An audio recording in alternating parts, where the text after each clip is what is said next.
السلام علیکم بچوں۔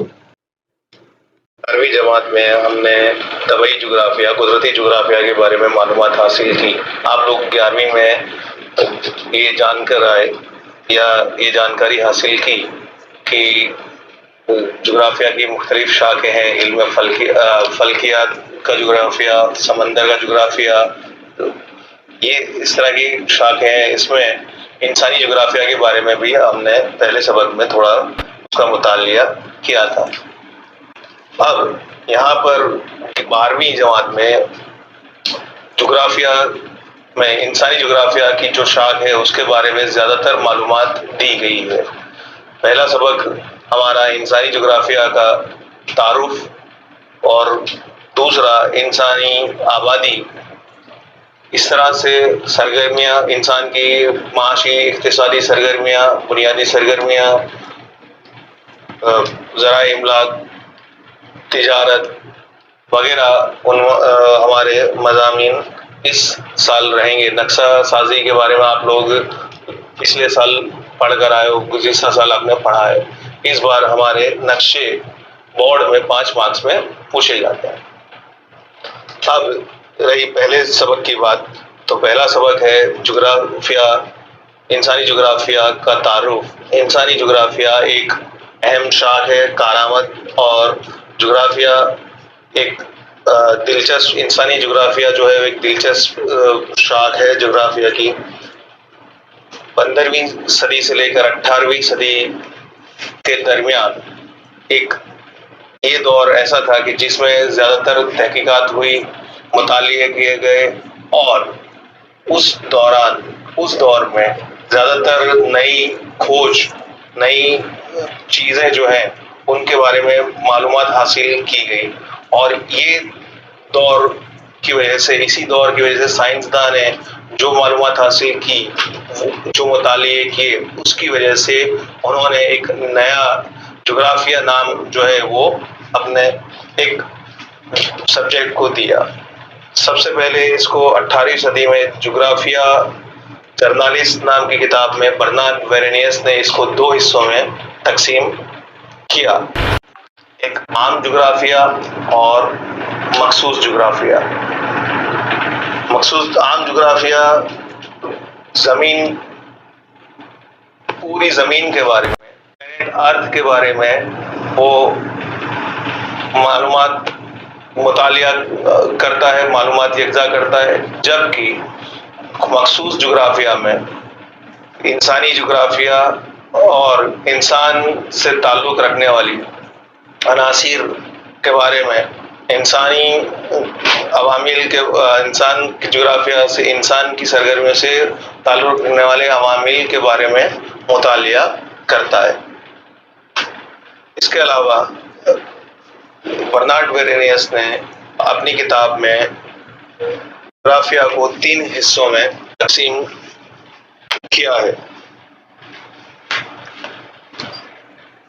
فلکیات کا جغرافیہ، علاقائی خصوصیات اور انسانی خصوصیات۔ جغرافیہ انٹریگیٹیو، امپیریکل اور پریکٹیکل سائنس ہے۔ جغرافیہ زمین کی سطح پر واقع مختلف عناصر یا پہلوؤں کا انسان کے تعلق سے مطالعہ کرتا ہے۔ سطح زمین پر حاصل ہونے والے تمام عناصر کی پیدائش کے ذریعے مختلف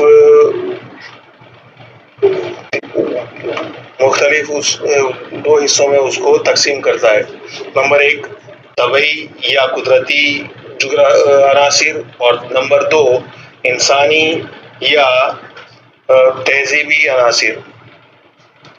آپ لوگ جانتے ہو کہ جغرافیہ کی آب و ہوا، علاقائی آب و ہوا کی وجہ سے جس طرح سے اس علاقے میں رہنے والے انسان کی سرگرمیاں بھی اسی علاقے میں رہنے والے انسان زراعت کی سرگرمی زیادہ کریں گے، زراعت، کھیتی وہاں کا اہم پیشہ ہوگا، جبکہ ساحلی سمندر رہنے والے جو لوگ ہیں وہ ماہی گیری یا مچھلی پکڑنے کا ان کا پیشہ اہم ہوگا، وہ سرگرمی اہم ہوگی، اور جنگل سے قریب رہنے والے یا جنگل میں رہنے والے لوگ جنگل کی پیداوار یکجا کرنے کے لیے جڑی بوٹیاں وغیرہ جو ہے وہ حاصل کرتے ہیں جنگل میں سے، اور وہ اس کے خرید فروخت کا ان کا پیشہ رہتا ہے۔ اس طرح سے انسان پر جغرافیہ کا اثر یا جغرافیائی عوامل انسانی زندگی پر اثر کرتے ہیں۔ طبعی جغرافیہ اور یا قدرتی جغرافیہ اور انسانی جغرافیہ، یہ دو اہم شاخیں ہیں۔ 19ویں صدی میں طبعی جغرافیہ اور عرضی حیت کی جغرافیہ نامی شاخوں کی ترقی ہوئی، لیکن اس بعد میں کئی جغرافیہ دانوں نے انسان اور ماحول کے باہمی تعلقات پر مطالعہ کو اہمیت دی، اور اس وجہ سے اس کے نتیجے میں انسانی جغرافیہ شاخ نئی بنی، اور انسان کے گھر کے طور پر زمین کا مطالعہ اور انسانی جغرافیہ کا اہم پہلا پہلو ہے۔ انسان جغرافیہ کو تین حصوں میں مطالعے کو اہمیت دی جاتی ہے۔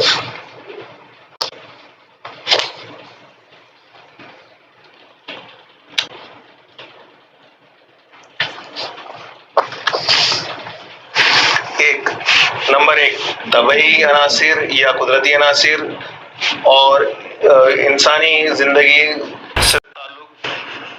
نمبر 2، انسانی سرگرمیاں اور علاقائی تقسیم اور اس کی سرگرمیاں کی وجوہات۔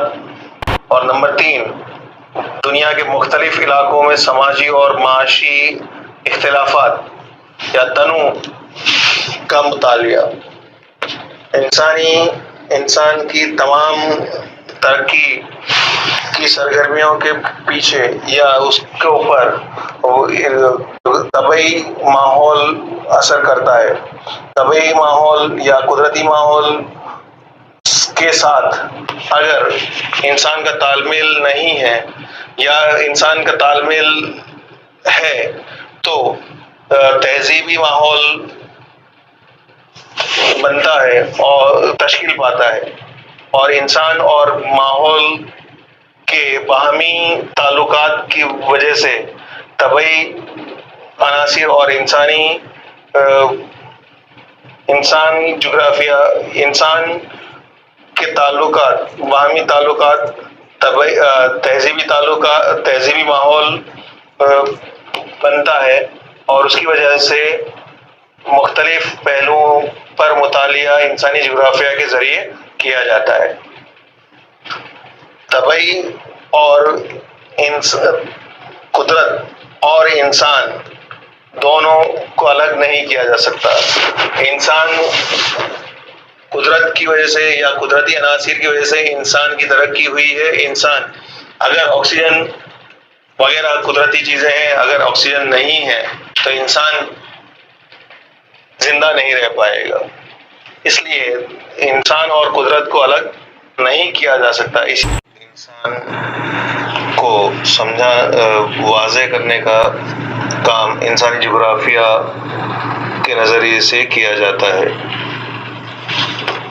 مشہور فرانسیسی جغرافیہ داں جین برونز انسانی جغرافیہ کی تعریف بیان کرتے ہوئے کہتے ہیں، انسانی جغرافیہ تمام عناصر کا مطالعہ کرتا ہے جو انسان کے عمل اور رد عمل کے ذریعے متاثر ہوتا ہے۔ اسی طرح دیگر جغرافیہ دان نے بھی انسانی جغرافیہ کی تعریف بیان کی ہے۔ فریڈرک ریٹزل بیان کرتے ہیں کہ انسانی سماج اور زمین کے قدرتی عناصر کے درمیان تعلقات کا یکجا مطالعہ انسانی جغرافیہ کرتا ہے۔ ایلن سیمپل کہتی ہیں کہ انسانی جغرافیہ غیر مستحکم زمین اور فعل انسان کے درمیان تغیر پذیر تعلقات کا مطالعہ ہے۔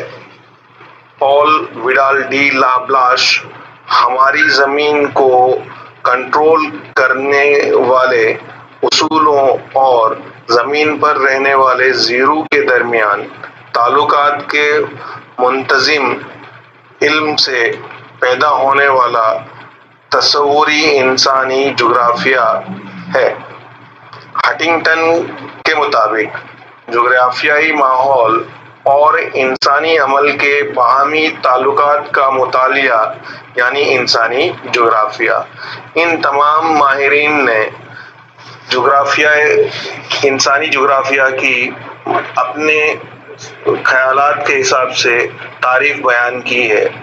اسی طرح سے ایرسٹوٹل یا ارسطو، بکل، ہمبولڈٹ، ریٹر وغیرہ عالموں نے تاریخ پر زمین کے اثرات کی اہمیت دی ہے۔ اس کے بعد ریٹزل اور ایلن سیمپل نے طبعی ماحول اور انسانی عمل کو کیسے متاثر کرتا ہے اس کی وضاحت کی ہے، اور ہنٹنگٹن نے سماج، تہذیب، تاریخ پر آب و ہوا کیسے اثر ڈالتی ہے اس کے بارے میں وضاحت کی ہے۔ ان باہمی تعلقات ان ماہرین کے خیالات کو واضح کرتے ہوئے انسانی جغرافیہ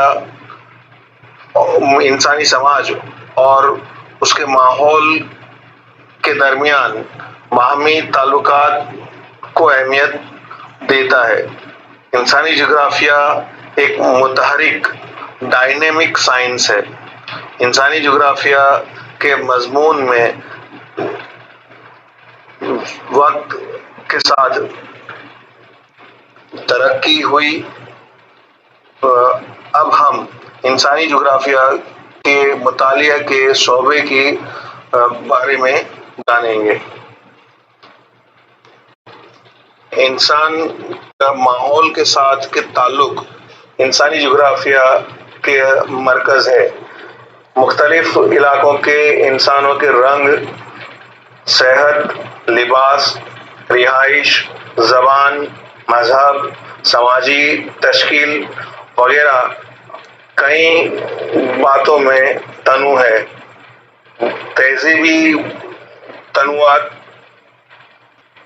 تہذیبی اختلافات کی مثال USA اور بھارت جیسے غیر فرقہ واریت ممالک دیکھے جا سکتے ہیں۔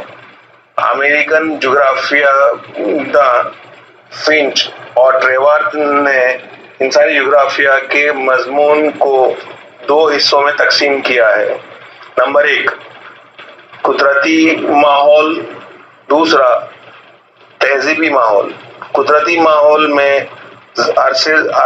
اثر زمین، پانی، زمین، نباتات، معدنیات، آب و ہوا وغیرہ قدرتی عناصر کا شمار ہوتا ہے، جبکہ تہذیبی ماحول میں آبادی، بستیاں، زراعت، صنعتیں، نقل و حمل، مواصلات، تجارت وغیرہ انسانی یا مصنوعی باتوں کا شمار ہوتا ہے۔ انسانی جغرافیہ کے دائرۂ موضوع میں وقتاً فوقتاً تبدیلیاں ہوتی رہی ہیں۔ 20ویں صدی کی شروعات میں تہذیبی اور معاشی پہلوؤں پر دھیان دیا گیا، جبکہ بعد میں انسانی سماج کے سامنے آنے والی نئے مسائل اور نئے سوالات پر سوالات پر وہ سینٹر میں رہے۔ انسانی جغرافیہ میں اس وقت کا تعلق علم معاشیات، تاریخ، آبادی کا سائنس، زراعت کا سائنس، عمرانیات، اسٹیٹسٹکس، پولیٹیکل سائنس وغیرہ سبجیکٹس کے ساتھ بھی انسانی جغرافیہ کا تعلقات ہیں، اور انسانی جغرافیہ کے مطالعے کے شعبے میں ان باتوں کا شمار ہوتا ہے: انسان کی پیدائش، اس کی ذاتیں اور اس کی نسل، اور زمین پر انسانی نسل کا اس کے نسلیں اور زمین پر انسانی شاخوں کا قیام۔ انسان جب سے زمین پر ہے تب سے مختلف جگہوں پر اس نے قیام کیا ہے۔ نمبر 2، انسانی آبادی کی تقسیم۔ انسانی آبادی مختلف علاقوں میں الگ الگ ہے، کہیں پر گنجان پر ہے، کہیں پر کم آبادی ہے۔ آبادی میں اضافہ کہیں پر ہو رہا ہے، بھارت جیسے ممالک میں آبادی میں اضافہ ہے، جبکہ جاپان جیسے ملک میں آبادی کم ہے۔ آبادی کی خصوصیت اور انسانی آبادی کا منتقل ہونا۔ جہاں روزگار کم ہوتے ہیں، جہاں پر سہولت کم ہوتی ہے، وہاں سے آبادی روزگار کے لیے اور سہولت کے لیے ایک جگہ سے دوسری جگہ منتقل ہو جاتی ہے۔ نمبر 3، انسان کی ابتدائی سرگرمی، دوسری سرگرمی، تیسری سرگرمی اور چوتھی سرگرمی، پانچویں سرگرمی۔ ان تمام سرگرمیاں انسان ابتدائی وقت سے کرتا آیا ہے۔ شکار، مویشی پالن وغیرہ ابتدائی سرگرمیاں ہیں، جبکہ دوسری سرگرمی میں صنعت وغیرہ، یہ سب سرگرمیاں ہیں۔ نمبر 4، زمین کی شکلیں، ماحول، زمین، نباتات، معدنیات وغیرہ کے ساتھ انسان کا تعلق اور اس کے ساتھ ہم آہنگی۔ 5واں نمبر، انسانی بستیاں، دیہی بستیوں کا نظام، شہری بستیوں کا نظام، بستیوں کے مسائل۔ انسانی بستی کی 2 قسمیں ہیں: دیہی بستی یعنی گاؤں میں رہنے والی، گاؤں میں آباد بستیاں، اور شہر میں رہنے والی شہری بستیاں۔ ان بستیوں کے اپنے اپنے مسائل ہوتے ہیں۔ نمبر 6، انسان کی معاشی سرگرمیاں، شکار، مویشی پالن، زراعت، کھیتی، صنعتیں، نقل و حمل، مواصلات اور تجارت وغیرہ انسان کی معاشی سرگرمیاں ہیں۔ ان سرگرمیوں کے بدلے انسان پیسہ کماتا ہے اور وہ اپنی ضرورتوں کے لیے یہ سرگرمیاں کرتا ہے۔ نمبر 7، سماجی اور تہذیبی ادارے۔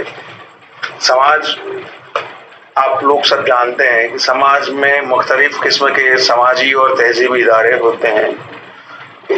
نمبر 8، انسان کی تہذیبی سرگرمیاں، زبان، ادب، موسیقی، مذہب، عوامی ادب یا لوک ساہتیہ، رسم و رواج وغیرہ کا بھی شمار ہوتا ہے۔ نمبر 9، مستقبل کے حوالے سے وسائل کا قیاس اور تحفظ کا منصوبہ۔ قدرت نے ڈھیر سارے وسائل انسان کو دیے ہیں، اور اس وسائل کا تحفظ انسان کو کرنا ہے، ورنہ آنے والی نسلوں کو، آنے والی پیڑھیوں کو ان وسائل کے بارے میں صرف تاریخ میں معلومات حاصل کرنی ہوگی۔ اس کے علاوہ ان کے لیے یہ وسائل